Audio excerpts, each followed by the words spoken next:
saja, tapi udah mulai mendapat gangguan lagi dari berbagai sisi. Kali ini Takai yang mulai menembak ke arah Onyx. Ini Onyx mainnya barbar banget dan Jesse berhasil diamankan namun masih bisa tercover dengan adanya rumah yang ada di sekitar Onyx Glory. Takai pun langsung melakukan setup dan memberikan marking kalau di belakang kontainer biru ada dua pemain Onyx yang sudah dijebak dan sudah terkurung di sekitar sana.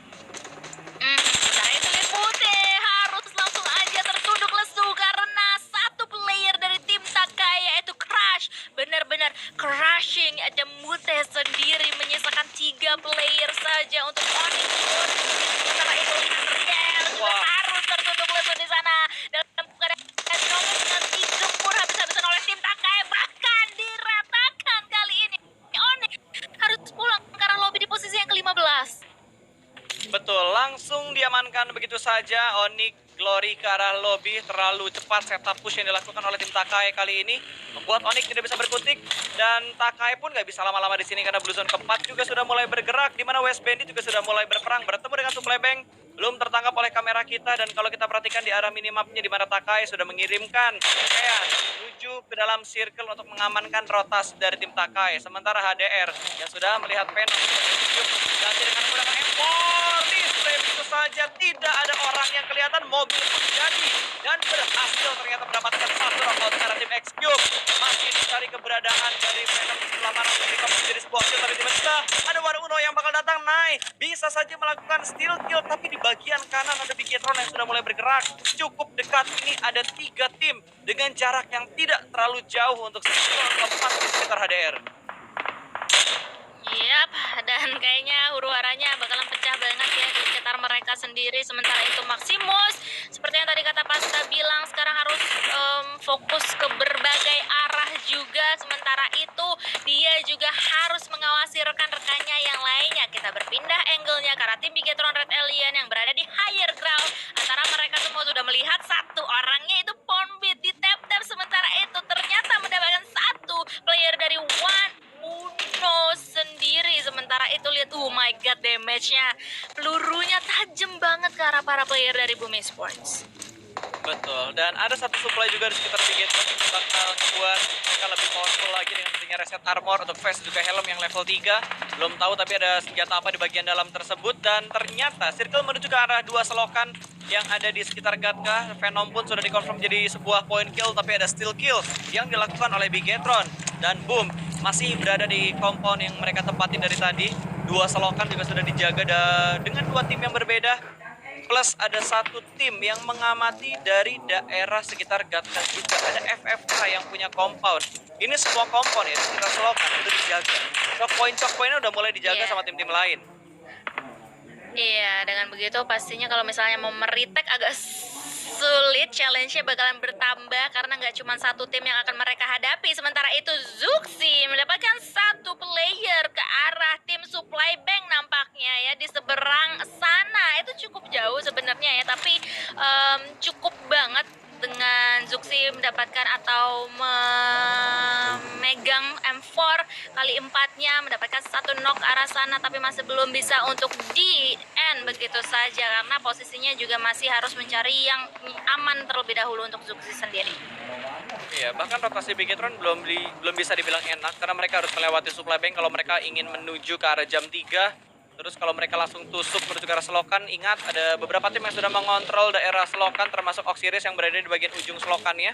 Kali ini Bigetron benar-benar memainkan tempo untuk masuk ke dalam zona. Mereka ingin ngabisin dulu tim-tim yang ada di luar zona ini, yang ada di pinggir dari zona yang kelima atau circle yang kelima. Kembali berkumpul pemain-pemain dari Bigetron dan masih belum ada gebrakan pasti yang bakal dilakukan sama Bigetron. Yang paling enak itu tim-tim yang saat ini udah mendapatkan compound. Mereka udah menuju ke bagian selokan, itu mereka enak banget ya. Dan sepertinya fight sudah mulai pecah di mana Bigetron harus terknockout satu pemain mereka, ada Luxi yang belum di revive, belum ada smoke tambahan untuk menuju ke arah seorang Luxi. Sudah mulai terpop up tapi supply bank benar-benar membatasi pergerakan dari Bigetron. Terus-terusan ya diberikan suppressing of fire karena tim Bigetron Red Alien yang dimana mereka sekarang harus bergegas, berusaha keras banget melampaui smoke-smoke yang sudah mereka bangun kali ini untuk bisa masuk ke dalam zona di pinggiran kali ini ya. Sementara itu 2 player dari Bigetron Red Alien langsung saja mengendari baginya, mendapatkan damage dari arah kirinya karena di sana juga masih banyak banget tim yang lainnya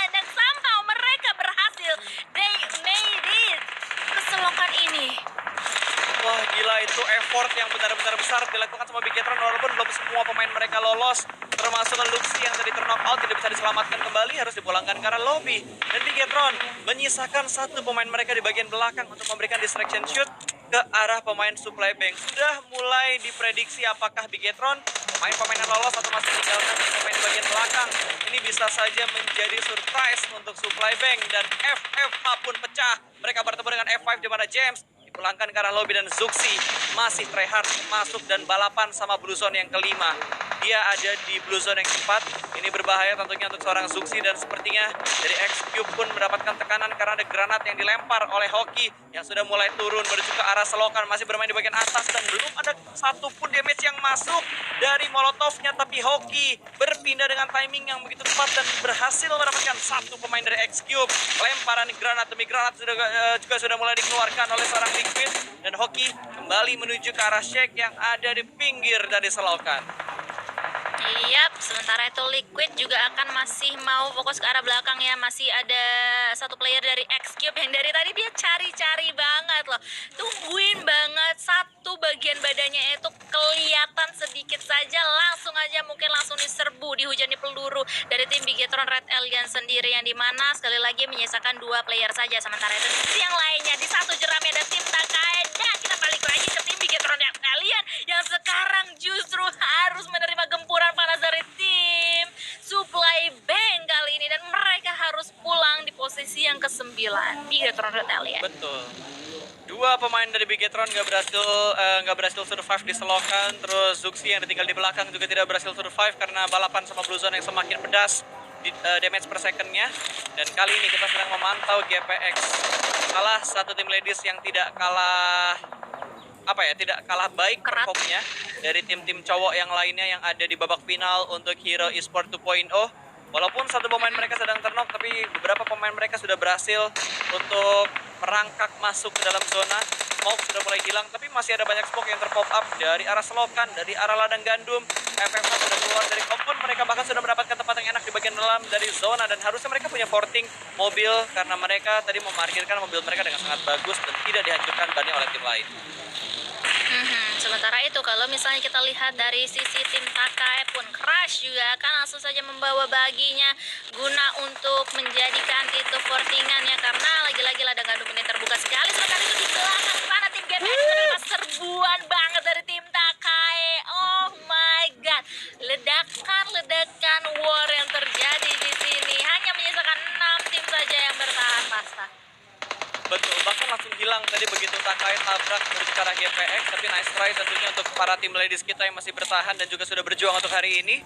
Sementara Boom yang sudah berpindah, waduh, ada granat yang tiba-tiba muncul di depan Ikyar, tapi untungnya tidak ada splash damage yang masuk ke arah Boom, ke arah Ikyar tadi. Poker masih mengintip dari bagian landai sekitar selokan, tapi hati-hati dengan Supply Bank yang sudah mulai menyisiri bagian kanan dari Boom Esport saat ini. Satu Twin Car sudah dipasang dengan sedemikian rupa untuk memblok shoot dari arah ujung, karena ada Oxiris yang menjaga di ujung selokan yang ditempati oleh Boom Esport.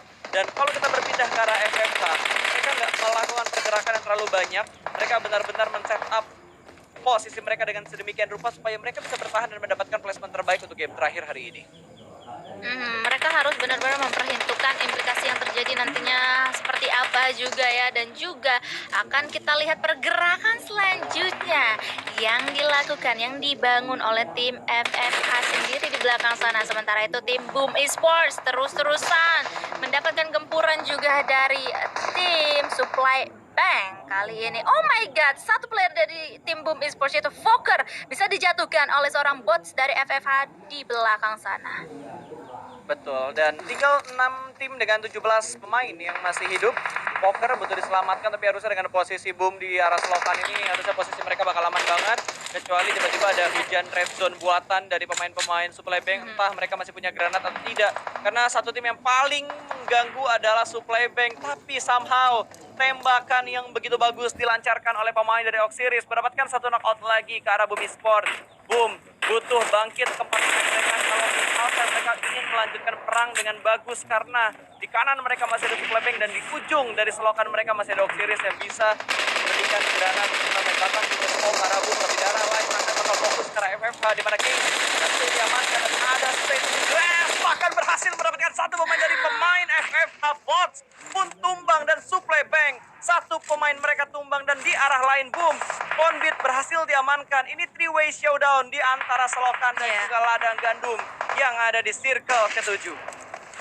Ini perang di Selokan ya. Alright, sangat menarik dan hal tersebut juga pastinya yang sudah ditunggu-tunggu oleh tim Oxiris. Ketika tim Boom Esports playernya kelihatan sedikit aja, itu adalah momentum untuk tim Oxiris melayangkan tembakannya guna untuk bisa menambahkan pundi-pundi kill point dan juga mengamankan Selokan ini gitu kan. Karena kalau misalnya mereka berdua atau masih ada tim Boom Esports, mereka bakalan ke pressure banget. Sementara itu tim Boom Esports pun juga masih aja melancarkan serangannya ke arah tim FFH sejauh ini. Ini kayak tinggal nunggu smoke-nya habis aja sih menurut gua di Selokan ini. Entah kenapa ya, gue ngelihat kayaknya Boom gak pernah kehabisan smoke. Berapa banyak smoke yang dia pop up dari tadi loh. Satu smoke kan cuma bisa bertahan beberapa detik. Tapi ini yang dilakukan sama Boom itu smoke gak pernah habis, Don. Selalu ada dan ada. Entah itu smoke dari Boom atau itu smoke dari Oxiris. Nggak kelihatan proses setupnya seperti apa. Yang jelas kita selalu melihat ini udah kayak smoke permanen yang ada di Selokan yang memisahkan antara Boom dan juga Oxiris. Tapi fight masih terus terjadi di mana Oxiris memperlebar daerah kekuasaan mereka, berhasil mendapatkan satu knockout ke arah kiri tadi. Tapi di bagian kanan FFH masih bertahan ternyata dan ada gangguan dari Boom. Ternyata Ken pun menerima damage yang begitu dalam, tapi Ponbit tidak bisa diselamatkan lagi. Ada sedikit ofensif yang terlalu berlebihan mungkin dari Boom untuk membuka jalan ke bagian atas, tapi Ponbit terculik. Bahkan kita lihat X-Cube cukup tenang dengan menyisakan seorang Eustas, tapi wow, bertahan hingga di top 5 dengan sudah ngedrop semua baju dia, semua tasnya dia udah ditaruh juga. Walaupun belum ada kill ya, tapi objektif yang dilakukan oleh Eustas itu benar-benar bagus sejauh ini. Iya, posisi 5 loh, at least ya yang berhasil mereka amankan untuk X-Cube sendiri. Itu lumayan banget poinnya untuk placement, and yes, that's it. Posisi 5 untuk X-Cube sudah di-secure dengan ini. Hanya meninggalkan 4 tim saja yang akan bertarung memperebutkan winner-winner chicken dinner kita kali ini. Boom Esports dan juga Oxiris kali ini semakin berdekatan. Lihat seorang Pedong sedikit demi sedikit mau maju, sementara itu rekan-rekan yang lainnya udah mulai ke atas nih. Nah ini dia, David Pedong mulai ke atas, tapi lihat rekan-rekannya dari tim Oxiris bisa dibabat habis oleh tim Boom Esports dan hanya meninggalkan 2 player dari tim Oxiris dan seorang dari sementara itu tim FFH bahkan juga bisa ditumbangkan oleh tim Esports saat ini karena oh my god, menunjukkan performa yang sangat luar biasa. Mereka menunjukkan kalau mereka masih bisa split fokus dengan sangat baik. Pasta. Oke, kali ini tinggal 2 lawan 1, hanya menyisakan Ken di balik sebuah jerami. Sudah diketahui oleh seorang Pedong. Stickly juga bakal memberikan follow up 1v2 situation. Apakah bisa Ken mendapatkan clutch karena 2 pemain dari Oxiris? Dan tempo kembali karena semua sedang melakukan healing. Tapi tidak ada berpikir dari kanan dan kiri bakal langsung digunting. Dan Ken low HP. Winner chicken dinner untuk Oxiris di game yang terakhir.